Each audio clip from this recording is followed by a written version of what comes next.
Listen, Great Cheryl system. is actually run by robots. She's just this like beautiful, They're all my assistants. beautiful woman sitting here, but she's like actually a robot. And all these. I'm not a robot. I have a team of robots working for me because work smarter, not harder. And I guess when people say to me, how do you do it all? How do you do it all? First of all, I never feel like I do it all. Yeah.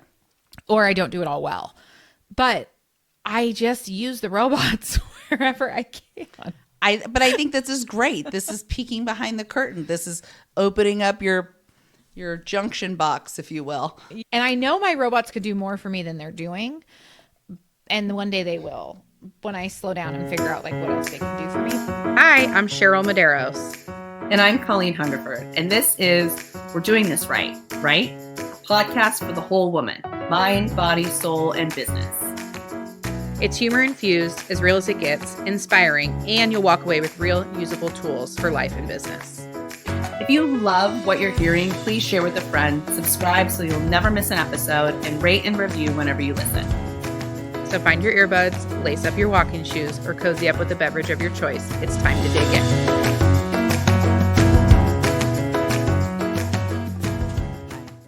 How's it going? You doing it? You know, another day in paradise. Are you doing it right? I think so. I still have this hacking cough, but it's much better. I don't have a fever anymore. And today I got to spend 30 minutes in Jackson's classroom doing like magnet tile things or whatever. And it was really lovely.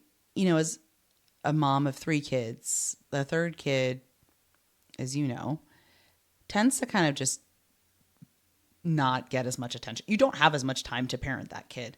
And so it was really nice to just spend like really intentional time with him, sitting there just like watching and observing him, because I don't get to do that as much with him. So that was really lovely. I was really happy to do that today. Really lovely. Yeah. Yeah. I'm going to say only one thing, and it's that we are consciously not discussing the election results from last night. Yeah, I have a lot of feelings, but This is our nod to it. This is just, you want to talk to us about it? Talk to us privately. Yeah, message me on Instagram and we'll talk about it, because I have a lot of feelings. I do want to acknowledge that there are a lot of people who have a lot of feelings today and will moving forward. So For a while. I just think the only thing I will say is that we love you and we're here, and we're really going to do everything we can as women to help every woman we can with whatever we can, especially in their life and in their business. Yes. That's what we'll say. Today, instead of talking about that, we are going to talk about marketing plan. And we are approaching the end of the year. Yeah. And if you're like me, I use Q4 to try to be very intentional about a plan for 2025 or the next year moving forward. So one of the big things, I think, we're all selling something. Yeah. Probably anybody on here. We're all selling something. So how are you doing that? And how are you attracting clients? And how are you keeping clients? And I recently had one of the gals in my Inspire Her group I was asking, how are you keeping in touch with your clients? What are you doing to stay in touch with, or your prospects, more realistically? And she's like, I'm doing a lot to meet them. Like, maybe I'll follow up with a text message after I've met them. Yeah. But that's kind of where it was ending. I think this is where business, sorry, I'm jumping the gun here, but I just have to say, like, I will die on the follow-up hill. I will die on this hill that I wish I had a cute phrase, catchy phrase, but like, your finances are in the follow-up. That's what I'll say. That's what it is. All right. That's where your money is. So anyway, go on, because we can continue to talk about that, but go on. Yeah, we'll go into that. So yes, and then I'm just like, how are you keeping in touch? And I feel very fortunate because we have Susie, who's really good at helping you lay out a plan and like in a format that makes sense. Yeah. And then I'll credit Sky. He's so big on the follow-up and so big on the regular connection. And I've really dove into relationship-based marketing for my business. And that means connecting with people. And there's a lot of people in my database. There's a lot of people in my life, in my sphere, however you want to phrase it. Yeah. And like, how will I remember to be in touch with all of those people, how am I going to make sure that I'm intentional in doing that? And so there's got to be a plan. There has to be a plan. And I think when we hear this, I think if you're in business, you hear about like social media plans and you hear about marketing plans and things like that. But I don't know that everybody really understands that. And I don't know that everybody knows how to do that. Right. And I think one of the things that we can break down, that it doesn't actually have to be that hard. It doesn't have to be overly complicated. Or expensive. I think some of the basic things, like if we're talking about what are we doing in 2025? And I think basic, if you get down to just like real basic, Susie, I live and die and breathe by everything Susie says pretty much, has a spreadsheet, a very, very basic Sheets, Excel, whatever you use, spreadsheet with each month, and then what activities you're going to do that month to market yourself, right? And if you're in real estate, we do, and depending on how you do real estate, I like to do more in-person events because that's what I'm good at. I'm good at when I'm on talking and meeting and relationship building in person. So it's going through each month and saying, are you going to do an event each month? If not, fine. What events are you going to do? Which months are they going to be? So that you have this broad strokes of, okay, in January, we should do X, right? In February, maybe we're going to do a Valentine's Day event, or maybe there's a spring event, and maybe you only do one once a quarter, but you have to have it. Like, I think I am very visual. I like to see things. And so it's this very basic spreadsheet with the month. Well, let me pull it up. Let me see. What do you have? I use the same exact thing.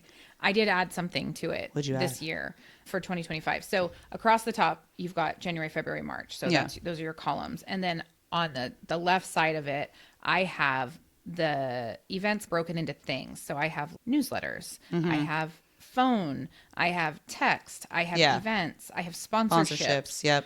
And I have all that down along the left. Yep. And then I'm just filling in the chart across January, February, March. So one of the things I do that's costs you no money. It's very easy to do. I'm intentional, and I got this from Jennifer Vick, about like once a quarter, I am phone calling, picking up the phone and dialing once a quarter all of my, and I know, I have my database separated into A's, B's, and C's. And A's, in my opinion, is like people that I would be mad if they didn't refer business to me. I'd be mad if they didn't work with me. I would tell them personal information about my life. I wouldn't ever feel like anxious about picking up the phone to call them. Okay, like first of all, dearest, if you will. Your sphere A is probably huge then, because you will tell anybody everything. It's big. It's not small. And it's not just my sphere, as a lot of people know. So Rachel Metzger, my business partner, has relocated to Salt Lake City, and she is growing a business there, and it's going well. And we're still working together here, but over the next 3 years, I'm working to assume her sphere of influence, her database, if you will, and build trust with those people so that they'll want to work with me once her business is up and running and she's not as involved here. So it's not only my A's now, it's my A's plus her A's. And it's a quarterly phone call where I'm calling and I'm saying, hi, I'm asking for nothing from these people on this phone call. I am giving. If it's spring, maybe it's, hey, I know you're probably like looking at that honey-do list that you built over the winter that you're ready to tackle. Don't forget, like, I have a lot of trusted contractors and vendors that I work with all the time. If you need any numbers, please don't hesitate to call me or ask. Listen, 80%, 90 maybe aren't going to pick up the phone. Correct. This is not a, you're not going to be on the phone with 100 people for 15 minutes. You're going to be leaving a 2-second voicemail for a bunch of people, but it's going to be very well received by those people. And you're asking for nothing, and you're just adding value to their lives. So in my marketing plan, that's one of the things that's there quarterly. And then I have a reminder monthly to text my A's something like, hey, was just thinking about you, something. And like I said, you guys, my A's are like near and dear, like they're used to hearing from me. Yeah. This is fine. And then, so what I added to the spreadsheet is not only that I have now these are the types of outreach I'm going to do. This is when I'm going to do it. I added a second column under the month next to the event for a who am I doing it for. So because I have my database separated really well with tags is what we call them in the Compass database. And so I can be like, okay, in February, I'm going to start collecting pictures for a dog calendar. That's a Susie thing too. She used to do a dog calendar. Yeah. And so if that was on my marketing plan, then I would, in the who, I'd have something that says dog people because I have a tag in my database for dog people. Yeah. I want to stop you right there for one moment and say the only way that this is possible is if you have a database and you have an organized database. And I think that is step 0 to an effective marketing plan, because otherwise, who the hell are you marketing to? Who are you talking? Right. Who are we talking to?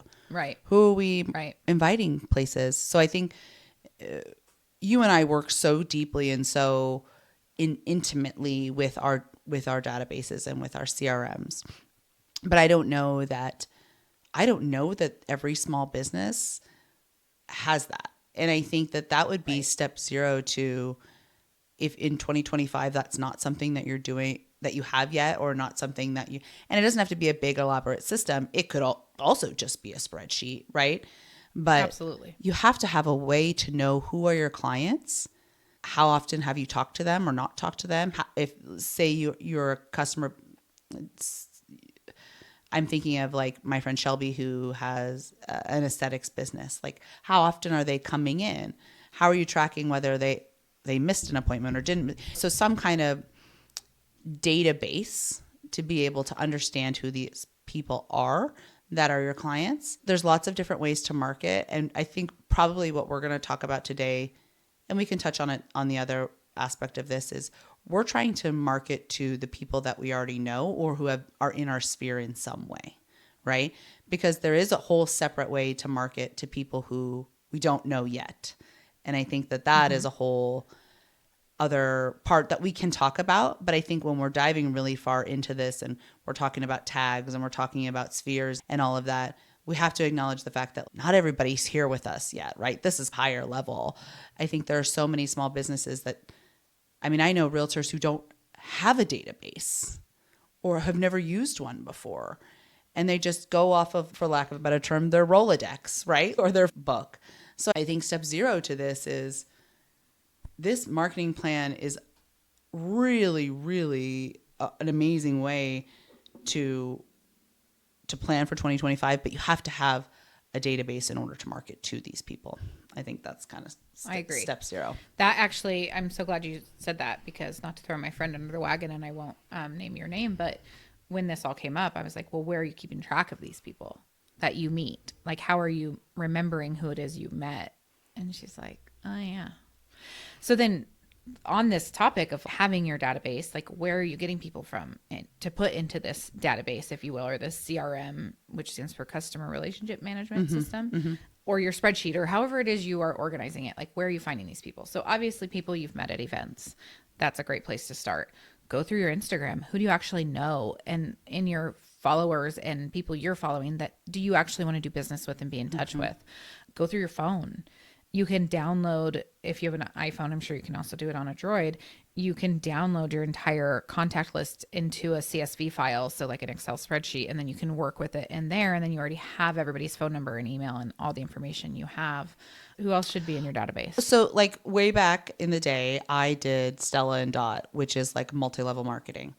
And say what you want to say about multi-level marketing, but I learned some great skills in that. And one of it was this idea of buckets or spheres, right? And the first circle, you would make a circle and it was like, okay, who's in your family, right? Write down the people in your family. And then over here, it would be like, who are the people at work that you know?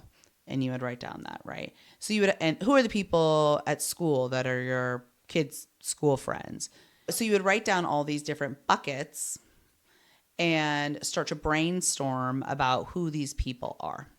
In ninja selling, one of the things they talk about, and I reference this a lot, is they say, who are the people in your life that you know who have young children or who just graduated college or who had these major life events? Those are great ways to think about, because there are you know more people than you think, right? And so these are ways to just get the juices flowing, if you will, to start writing down the people that you know, and think if you want to put them, if they're people that you would want to put in your database, if they're people that you would want to market to. And one of the things that I always think about, and I talk to literally every women business owner, small business owner, or entrepreneur that I meet, is that I don't think of people as clients. I think of people as referral sources. And because there are more referral sources than there are clients, right? Yeah. And because if the average person moves every 7 years. Yeah.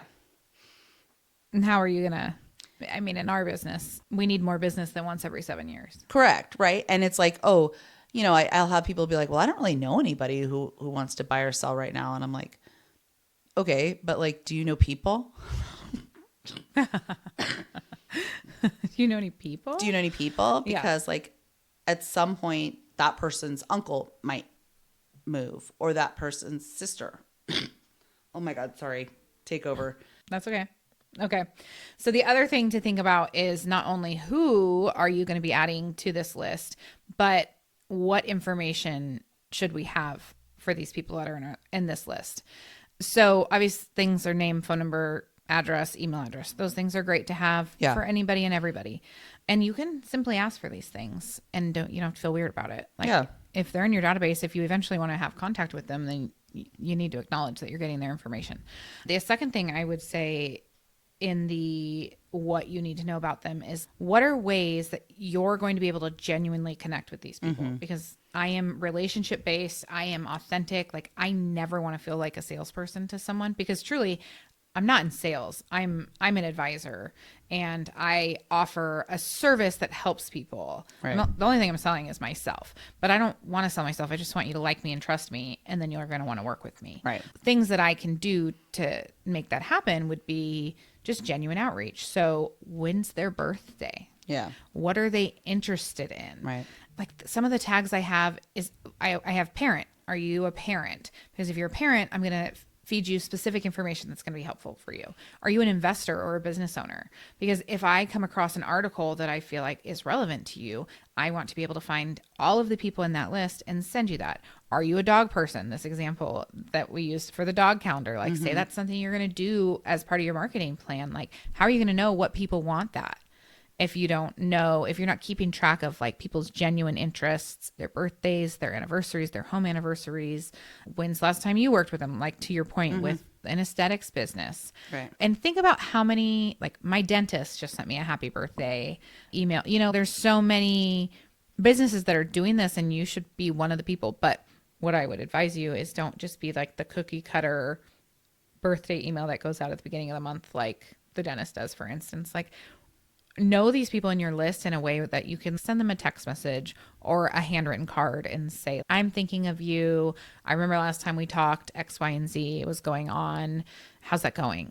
Don't just spam everybody. Be genuine with your connection with these people. I send birthday emails every single month. I have a calendar invite on my phone, or a calendar event on my phone on the first day of the month, and it says send birthday emails. I go in, I find anybody's birthday who's that month, and I schedule an email to them. But every single message, while I start with a template, because that's just the way to work quickly and efficiently, I modify pretty much every single message to add a personal anecdote about the relationship with that person. And then they know that's actually coming from me and it's not just spam.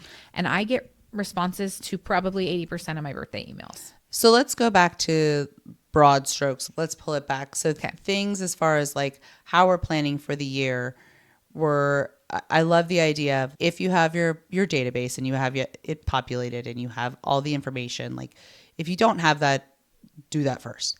And I'm constantly working on that. That's something that I think we're always evolving, right? Because we're always adding new people. So we're just constantly doing that. But I think thinking about routines, right? Like you said, you sit down every month and you look at the birthdays for that month, and then you write these emails and you schedule them out. That's a routine. So that's one marketing tool, right? Is sending the birthday emails out, each month. And that could be emails, that could be text messages, that could be cards. Oh, especially now that we can schedule text messages. Yeah. And actually, maybe next month, that's what I do. Yeah. Is schedule texts instead of doing the birthday email, because that's more personal. Yeah. Okay, thanks. Thanks for helping. One thing I do each month is a monthly newsletter. So that's something that I sit down either at the beginning of the month or the end of the previous month.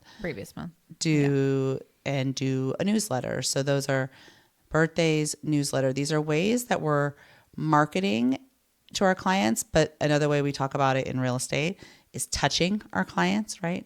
It sounds a little bit creepy, but it's a way to like engage with them, right? We're engaging with them in some way. So there's a newsletter. And listen, that newsletter doesn't have to be long. It doesn't have to be like overly fancy, but it should be full of content that is useful. Don't send out a shitty newsletter that's fluffy that nobody cares about. Don't waste your time. They're just going to unsubscribe. Don't waste your time. And now you've lost your opportunity to market to them. Correct. Now, I will say to that point, don't overthink it, but find some happy medium there, right? And then, so you have these monthly things that you're doing. Great.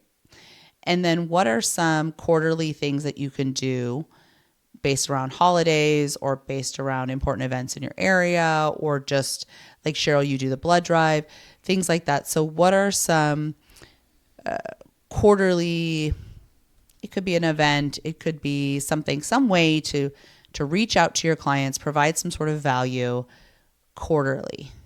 And I think we want to think about these ahead of time, because sometimes these events cost money. Most of the time they do, right? So this is where we're talking about planning out those events.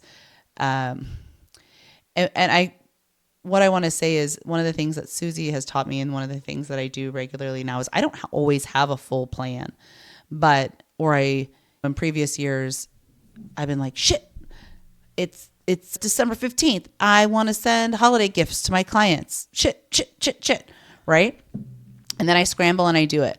But then what did I do? And probably end up overspending. Oh, 100%. 100%. But if that happens, okay, just do it. But then put it on the calendar ahead of time for next year, right?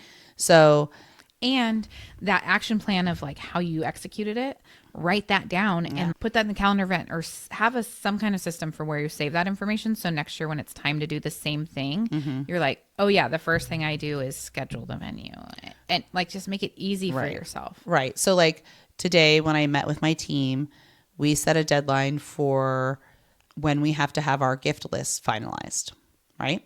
So it's November now. I want to send out gifts in December to my clients. So we are going to finalize our gift list by November 20th. And I typically send out like a holiday gift to former or current clients, right? But we're going to have a spreadsheet of that. We have their addresses. We have all the information. So then it makes it really easy and more systemized. Okay, so now we know this year we're going to send out, because literally last year it was me like, shit. Like, oh God, got to send out the gifts to the clients, and what am I doing, and blah, blah, blah. But this year I have a system, and this year I have a process for doing that, right? You know, this year I wanted to do a Mother's Day event where we made bouquets. I couldn't get my shit together, but that shit's on my calendar for next year, right? So this doesn't have to be perfect right now. It will build also. You'll see things, you'll observe things, you'll adapt to what your community needs, and you just are constantly thinking and working about this, right? On this plan. Like the plan is adaptable and adjustable, and it will continue to grow always. So that's just something I always want people to think about, is if you're sitting and looking at your calendar and going, well, I don't know what the hell to do for Q3. That's like, I don't know. Don't worry about it. If you don't have something, you don't have something, but something might come up and you might be able to do it. If you can't, put it on the calendar for next year.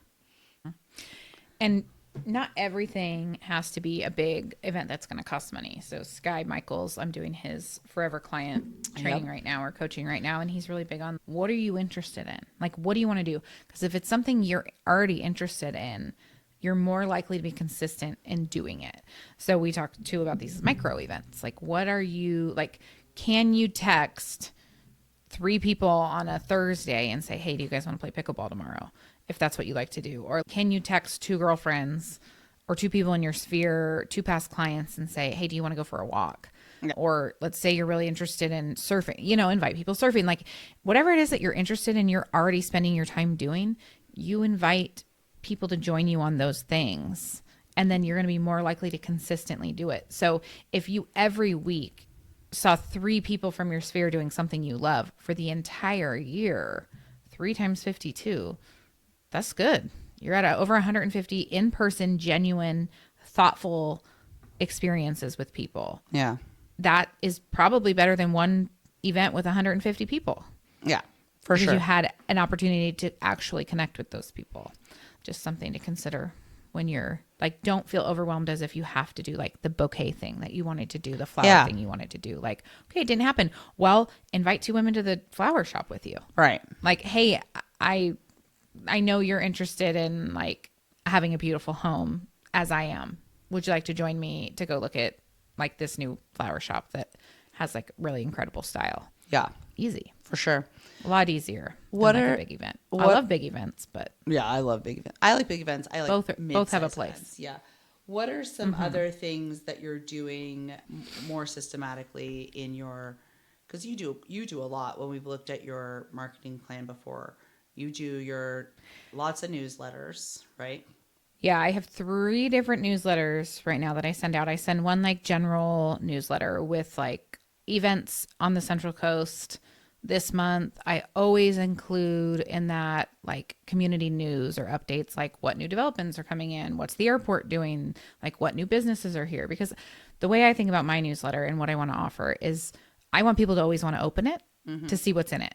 So I want to make sure that I'm including things that are very valuable to them. So I have so many people that say, we wait to plan our events for the month till we get your newsletter. Yeah. Because I'm including things that are like, that people that are like-minded with me would enjoy. And the community events, so that's that one. I also do a parenting newsletter. So if you are a local parent, I do a newsletter every month. I start with something funny, some like relatable anecdote about like how crazy kids are, or, like probably my next one, I'll do something about when your kid's you're helping your kid look for an item that you threw away last week. Like just something funny that like parents can relate to. I add something about like, so I have the template of these newsletters built, but I'm also not rigid about it. So I know that I want something, I call it like adulting for parents or something like that. This section where I'm like, here's information about setting up a trust and what you need to know. Like, here's an article. I'm not writing this information. Yeah. I'm going to source it from other experts. And I'm just including, knowing that people in the same stage of life with me, if I have something that I need to happen, they probably need it too. So I'm including that. Also family-friendly events. Wait, hold houses on. that are... Hold on. I want to go back to that, because remember that because people are going to ask, well, how do you source this information, Cheryl, in your newsletter?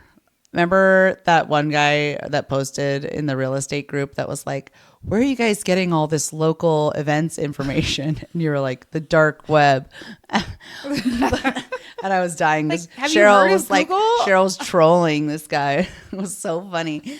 But okay, but we didn't even know we were in the same real estate Facebook group. But yeah, he's like, where do you get all this information? I'm like, where the fuck do you think we get it? The internet. Okay. But on that note, as far as like, let's talk about the system I have around that. Yes. I have a favorites tab at the top of my screen, like the bookmarks, and there's a folder that's newsletter resources. And any website that I've ever used to gather information for my newsletter is saved there. I always favorite them. And then I literally start at the top and work my way down this list of favorites websites. And then I just go see what they have and source the information from there. So give us a, for instance, like, so what are a few of those? The sites I'm using? Yeah. Okay. So obviously I have like, for every town in my areas that I serve, or cities in this area that I serve, they all have a Chamber of Commerce website or like an events website. Right. So those are all saved. That's easy. I've got a website called Her Money. It's a personal finance website, and it's targeted towards women. And my parenting newsletter is probably being read more by moms. Right. And so that is one of the places I get like the adulting for parents information. But also sometimes in there is just relevant like real estate information that's great for everybody. Yeah. So I might include that in my general newsletter. Financial Times, all the local news publications that are here. And then also I have a Google alert set up for each of the cities in my geographic region that I serve. And I have them send once a month. More systems. I have them send once a month or once a week. I have them on a filter that takes them out of my inbox, marks them unread. And then when it's time to do my newsletter, I go to that folder and I just look there, because that way now this is not clogging my inbox. I don't want to look at that every week. I don't care, actually. I just need it when I need it. So I've got a little folder that it's sitting in that it automatically goes to. Listen, Great Cheryl system. is actually run by robots. She's just this like beautiful, They're all my assistants. beautiful woman sitting here, but she's like actually a robot. And all these, I'm not a robot. I have a team of robots working for me, because work smarter, not harder. And I guess when people say to me, how do you do it all? How do you do it all? First of all, I never feel like I do it all. Yeah. Or I don't do it all well. But I just use the robots wherever I can. But I think this is great. This is peeking behind the curtain. This is opening up your junction box, if you will. And I know my robots could do more for me than they're doing. And one day they will, when I slow down and figure out like what else they can do for me. But I do fairly often will put a search out that says, what can my robot do for me that I don't know it can do for me? Yeah. Or what, if I'm using Canva a lot, I'll go do a Google search that says like, what Canva hacks do I not know? Yeah. Or like, what tricks does my iPhone have? Or what tricks does Google Sheets have? If it's a program that I'm using a lot, I'm very happy to go ask the Google machine what I don't know about it, and then take little pieces. And what I advise is don't drink from a fire hose. Don't sit down at your computer today and think about every program that you use and Google search all 100 things that you're using all the time for tricks. Don't do that. You're going to be overwhelmed and you're not going to implement anything. Yeah. What you need to do is slow down. When you're working heavily in one, go do the Google search then on that, and then just see, oh, I see that could be useful. Start implementing that.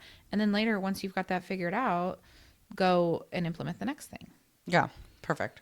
So yeah, behind the scenes, how I'm sourcing my events other than the deep dark web is just Google alerts, favorite website, and then just what am I experiencing in my day to day? Yeah. And the other system is I have a spreadsheet or I have a like Google chat going with really just myself. Yeah. Where if I come across something, or even Instagram save, TikTok save, all those types of resources, if I come across something throughout the month, I do try to be intentional about saving it or putting it where I'll go look when I'm building my newsletter, because I don't want to come up with all the content in one afternoon. Yeah. That's a heavy load.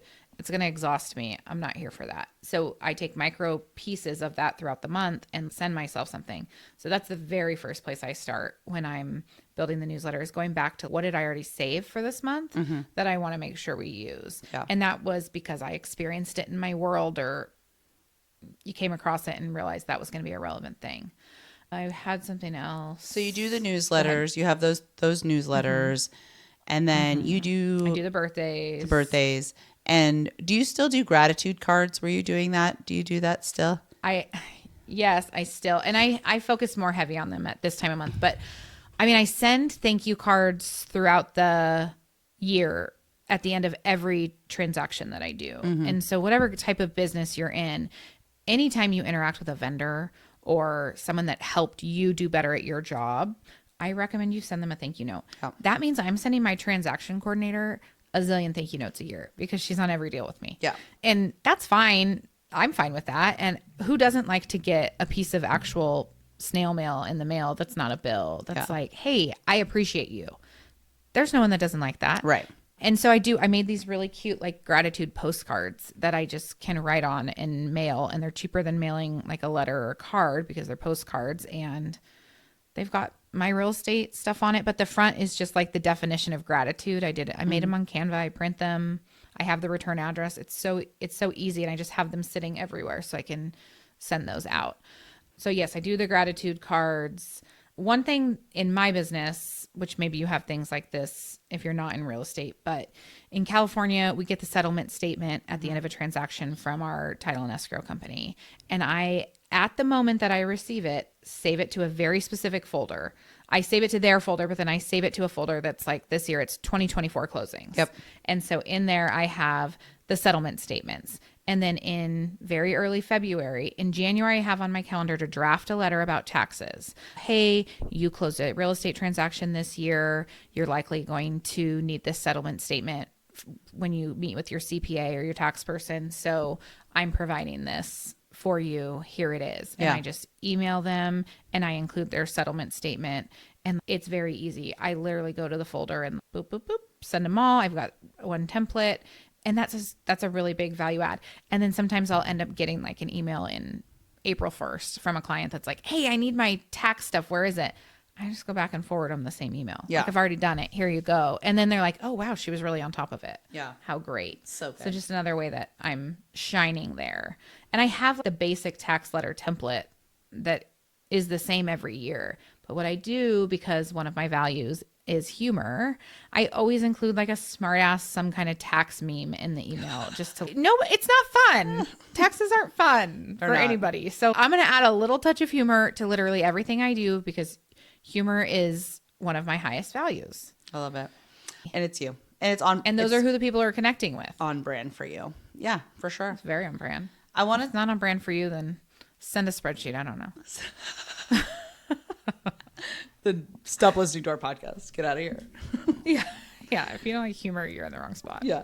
I want to say one thing because this is something that I do and I want to continue to do better at in 2025 is I think we talk a lot about what are the events we're going to plan, but I think we also need to think about what are the events we're going to attend because I am one of my biggest marketing tools is my networking skills and my relationship building skills. And when I talk about networking, I don't necessarily, I do meet new people when I go to different events, different social events and stuff, but I also use those times to nurture people that I met previously, right? I start to see the same people at the same events and things like that. And I think it's really important if you are the face of your brand, if you, whatever business that is, right? That you're talking to people face to face and you're creating relationships with people. Because those, again, I don't look at people as clients. I look at people as relationships and as referral sources, right? So the more I'm out talking to people and meeting people and they understand me and they understand who I am, they like me, they know me, and those are people who are going to think of me when it comes to my business, right? Mm-hmm. And I think it's really important, especially in a new business, especially if you're a new business and you're not super involved in your community. Like I moved to a completely new area. So I had to be out on the town, out and about. My face had to be everywhere. Talking to babies, shaking hands, kissing babies, whatever it is, right? You talk to those babies. I do talk to babies. My agent, Nicole, my team, she has a little boy, Tucker, who is like 8 months, and he joins our calls every other day. And I talk to him. He's part of the call. He's our intern. Anyway. Yeah, as he should be. Yeah. It's a person. I just think even if you are not a people person, if you will, if you are the face and the name of your brand, then you have to be out there talking to people. It is so important. And I think those conversations, those interactions, they garnish more value than anything else that you could do. I mean, and I think, and they cost you nothing, or they cost your time. Attend an event, right? They cost your time and the event. But I think that is what helps compound the newsletter and the postcards and the thing, whatever, right? There's a woman named Jess Lenavelle, and she runs a coaching program called the Listings Lab. But her big thing is that she teaches omnipresence, which is this idea that like you're everywhere, or the perception that you're everywhere, right? And this is why I think marketing is, and I am not a marketing expert by any means, but I think what's really important is taking all these components of what marketing is, right? And making them part of your story and making them part of your brand and part of who you are, which is why I'm super you and I are both on social media. People like me because they see me in so many different places and they see my real personality. And if they don't like me, then that's really great, because I don't want to work with somebody who doesn't like me. Right? Better to know it before you sign that contract with me. Yeah. So I think it's a really multifaceted, multi-pronged, whatever you want to say, approach to marketing that I take. And it doesn't mean everybody has to do it, but people want to know, like, and trust you. That's the biggest thing, right? And they want to see you on social media show up as yourself. They want to see the person that there's nothing that disappoints me more. I'm going to rant a little bit here. Is when you see, I've had this happen a couple times. When you see somebody on social media, you follow them, whether they're an influencer or some other whatever, and then you meet that person in real life and you're like, you are unfriendly, or you are not the person that I thought you were on social media. There's a couple times where I've met some of these like influencers, like in the wild at events that are at the same events as me. And I'm like, bro, they're not bros, they're women, but you know what I mean? What? Like, why are you unfriendly? Like, I don't get it. That's not the brand. So like that to me, be authentically you. You have to be show up authentic. And if you're showing, like, let me tell you, there are times where I am grumpy as hell. Sure. Right. But if I am on Instagram and I'm being myself, it's very easy for me to then show up to an event and be myself. And there's no disconnection between those two things. If I'm doing a transaction with somebody and I'm myself, it's very easy for them to connect with me on social media or connect with me at an event or whatever. Right. And I just think when we as women are building our brands, there are so many things we think about, right? And we think about, I need to look perfect. My reels need to be perfect. This needs to be a certain way, whatever. And I am really just subscribing to, do I like Paris filter my pictures sometimes? Sure, it's the best one. You just swipe once and everything looks a little bit blurry. Fine. But people still know what I look like. But I think when you're marketing, it really has to be so authentic to who you are so that it can be consistent. I think the consistency is the key here. Anyway, I'll rant a little bit more about that later, but I just think it has to be this multifaceted thing. So when you're thinking about marketing, it's got to be more than a newsletter. It's got to be more than a thank you card. All these systems that I'm doing, they're all the follow-up. Yes. To the personal connection that I have with these people. Correct. And to the other thing, you're so authentic in your newsletter, right? Like, it is authentically you. You can hear my voice. Correct. When I'm... Correct. So, yes. Go ahead. Anything I type is from my voice. So the other thing that is crucial, and Colleen and I are learning this lesson all the time, is if you don't know who you're marketing to, you're not marketing to anybody, which we talked about that with our database. But what's your niche? Oh my God. I hate, because I am like the more the merrier and I want everybody.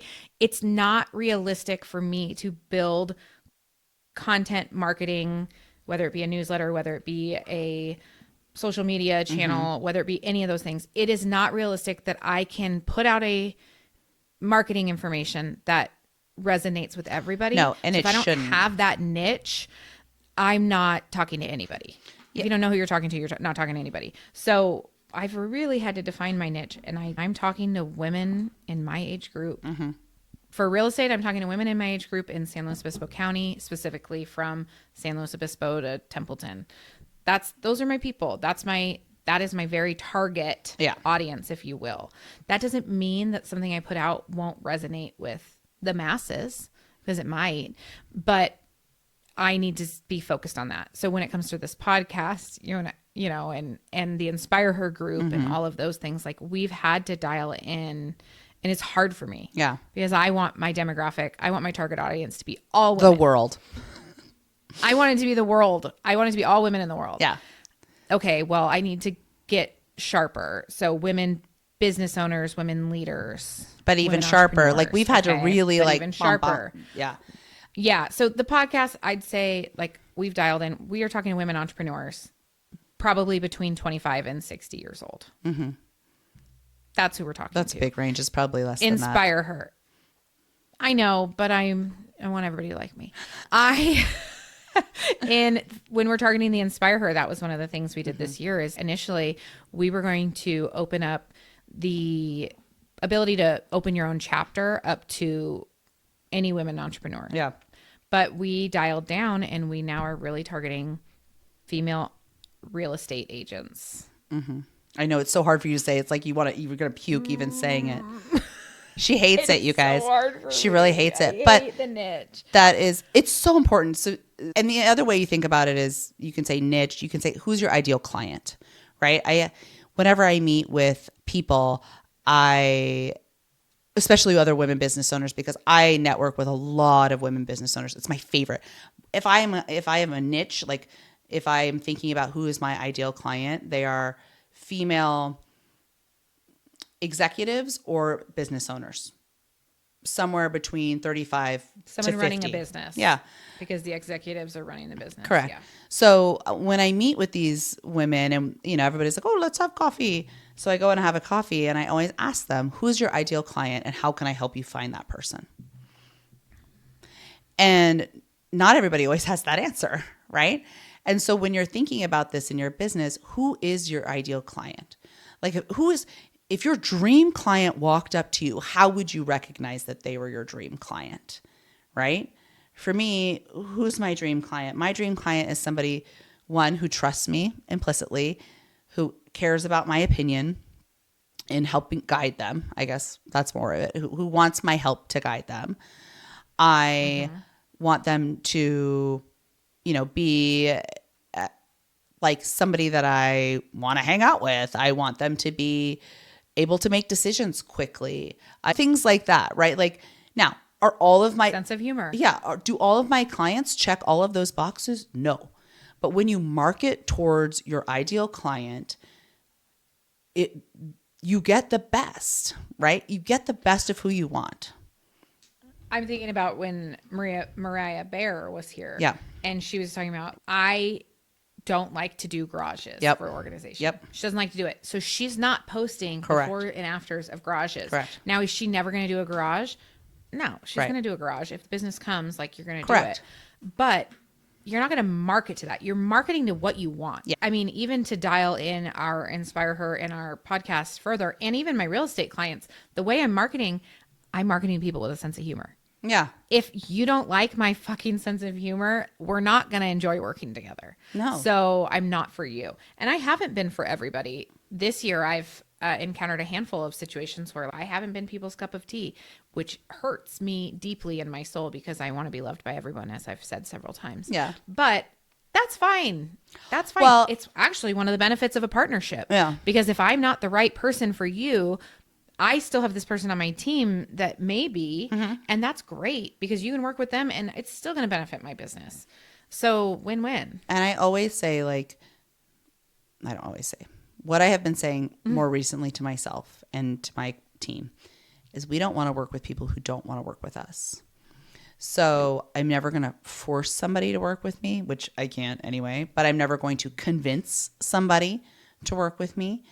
And I think that is really hard, especially when you're starting your business or when your business is young and I'm still in the first 5 years of this business for me. And so sometimes that feels hard, but I know that if I'm working with somebody who doesn't really want to work with me, that is going to be the hardest transaction, client interaction, whatever there is. And it's not worth it. Like when you think about the time and effort and energy of spending that or going out and finding somebody else or attracting somebody else who wants to work with you and spending that time doing that, it's for me, it's worth it to pass on that, right? It is, but I want to acknowledge too the scarcity. When business is slow, you will find yourself taking on more of those clients because for sure. you've got a scarcity mindset. Like we have to pay the bills. Yeah. Totally. I have said several times in my career when I was in insurance and now when I'm in real estate, like one day I cannot wait to filter even harder than I do right now. Like beyond the marketing, I can't wait to say no to business that just isn't going to serve me, because you're right. It's not worth it. Yeah. But in some occasions, though, when you're starting a business and those types of things, like, you'll find yourself taking those, but make the mental note that when you start, well, first of all, don't market to those people. Right. After you've decided that type of person is not my person, don't market to those people. And then 2, make the mental note. And when business is abundant, because it will be, because we all have an abundance mindset, you guys, there is business coming to you. You're going to grow as big as you want to grow. It's coming. And when you get there, you'll have the opportunity to say no to the type of people you don't want to work with. And fucking congratulations. Yeah. It's like contractors that give no thank you bids. That's what they're doing. They don't want your job. Right. They're going to charge you 3 times what the job actually should cost because they don't want to do it. And what I will tell you be able to do that is that they do that. We were a contractor, and there were times where we said, well, if we're going to work with this client, it has to be worth it. Right. And I will tell you, just anecdotally, when we had our construction business, there was a time where it felt we were very lucky, and we also were good. So we had an abundance of business, and there was one blip where I didn't know where our next project was coming from. And we had somebody ask us to come out and do a bid. They were referred to us. We kind of knew them through chains of relationships. And it was the first time somebody asked us to negotiate our management fee. And was really in the quote, it was like there was a lot of arguing about little bits of pieces, right? Like we used to put placeholders in for finishes, like approximately you're going to spend $300 on this vanity mirror, right? It's just a placeholder so you have to understand what your total costs are. And it was like, I would never spend $300 on a vanity mirror. I'll just get something at Hobby Lobby, blah, blah, blah, blah, blah. And I'm like, okay, cool. It doesn't matter. Those are literally just placeholders. And then she was like, well, I want you to reduce your management fee, blah, blah, blah, blah. It was the only time, because I felt scarce, I said, okay, we'll reduce it, whatever we did. And that was the worst client we ever had. Mm-hmm. And not only did she try to fight us on everything and nickel and dime us on anything, she also bought the fucking $300 mirror, like I knew she would. Whatever. And we're not holding a grudge. I'm not holding a grudge, because it was the best lesson I ever learned. And I will never negotiate my worth ever again. People ask me, when we talk about real estate commissions, blah, blah, blah, blah, whatever. There's so much stuff about that. I've had people say, is there wiggle room in your commission? And I just say, no, there's not. They either want what I can offer and they want what I can give, or they don't. Mm-hmm. And if they don't, and if they don't see the value in what I provide and what I give, then I am not for them. You're dodging a bullet. 100%. 100%. And when we charge our worth, it is more lucrative to us, which allows us to take less clients, mm-hmm. which allows us to give each client we have more attention. Sure. Yeah, absolutely. And better care. And then therefore, like, earning your worth, if you will. Yeah. So, and I'm very upfront to tell clients, like, I will give you my blood, sweat, and tears. You will get, when you are my client, it will be like nothing you've ever experienced. And you'll be grateful that you're working with me. And even now with the buyer agreements, like in California, we're signing the buyer agreement, we're defining our commission. This is new for real estate. That's fine. I've had clients already that are like, okay, well, they're only offering X% on this and you charge X plus half a point.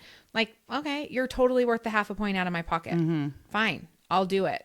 Yeah. It's not been an issue. Once someone spends any amount of time working with me and seeing how detailed and what we do, and if we all have a superpower, everybody listening here, you're focused on growth, you're focused on doing more and better. Like, I promise you, you are worth your value. Ask for it and knock their fucking socks off. Yeah. And what I will say, to wrap this back up to marketing, is that this is also part of your marketing, right? Like, when you are giving excellent service and you are giving your authentic self to whatever it is that you're doing, that's marketing as well. Because then this person is going to go out and, again, everybody's a referral source. So this person's going to go out and say, oh my God, oh, you're having a baby, you're probably going to need to move soon. Like, you need to meet Cheryl because she's going to help you. Like, she's the one, right? So everything that you do. So yeah, everything. Sorry, Colleen, I cut you off. That's okay. That's fine. I get so excited. I'm just looking at the ticker here and people are gonna be like, whoa, Cheryl and Colleen, you won't shut up today. But I want to make sure that we cover like, okay, so make your plan, have your roadmap. Yep. Fill the roadmap with things that you authentically enjoy doing and that are speaking to your target market. Print your roadmap or keep your roadmap somewhere in front of you. So build this, fill it with things that you are passionate about, that you authentically enjoy, and then have it somewhere in front of you so that you remember to do it. Add it to your task list. However you're going to do it, put it on your calendar. Make sure that the things that are on there stay in front of you with enough lead time to execute them so that you actually do it. Yeah. And then make reminders look back at for your it. year and see how much you accomplished. And I bet you're going to see a difference in your business if you are like very intentional about what is on here, who you're contacting, why you're contacting them. You're gonna see growth in your business. Okay, my last tip is put everything on your calendar and also put reminders for those things on your calendar, right? So if you live and die by your calendar like I do, I have to have the reminders on there to do the things, or your task list that's assigned to a date and time, right? But it's just like you have to, these are the systems and processes that you have to kind of put in place so that you're taking it out of your brain and putting it somewhere. And if you ever intend to scale, having the systems dialed, then I could say to people like, hey, it's time to build my newsletter. Here is where I get my content from, or here's the content I've already generated this month. You know, like just have your system in place, because if you don't have that, then you can't ever scale to a place where you can offload things. Yeah. Also just came up, we have our New Year's coming up, and I think we need to talk about whether we want to do vision to action again, which I think was really, really great. But then I'm also like, maybe we want to do a marketing course, like a marketing planning session, something like that. So if that's interesting to you, email us or text us or DM us and let us know, because that might be something cool to do for New Year's instead in the place of, or along with like setting our intentions for 2025. I really think like this marketing plan should be like a December, November thing. That's and then vision to reality or vision to action is like first quarter, beginning of the year kind of thing. So great. Colleen and I will look at our calendars and see if we can. If not, we'll put it on the calendar for next year, because we want to do everything. We want to give you guys everything, and there's limited time in our lives. Yeah. If we can't do it this year, we'll put it on the calendar for next year. Absolutely. Look at that. I know we actually need to build this marketing plan for our other businesses. I know. Okay. I only have it for real estate right now. Thanks for adding to our to-do list today, you guys. Keep doing it right. Okay. Yeah. Keep going. Yep. Keep going, guys. All right. All right. Love you guys. Talk to you soon. Bye. Bye. That's a wrap. Thank you for joining us on this journey of laughter, life, and growth. And remember, you're not alone on this path to success. We're right here with you every step of the way. Please remember to hit that subscribe button so you never miss an episode. And if you found value in today's conversation, we'd be thrilled if you would leave us a review on your favorite platform. Your feedback means the world to us. And don't forget to share this podcast with your friends, family, and anyone who could use a good laugh and some practical insight into navigating the challenges and triumphs of our minds, body, soul, and business. Remember, we're doing this right.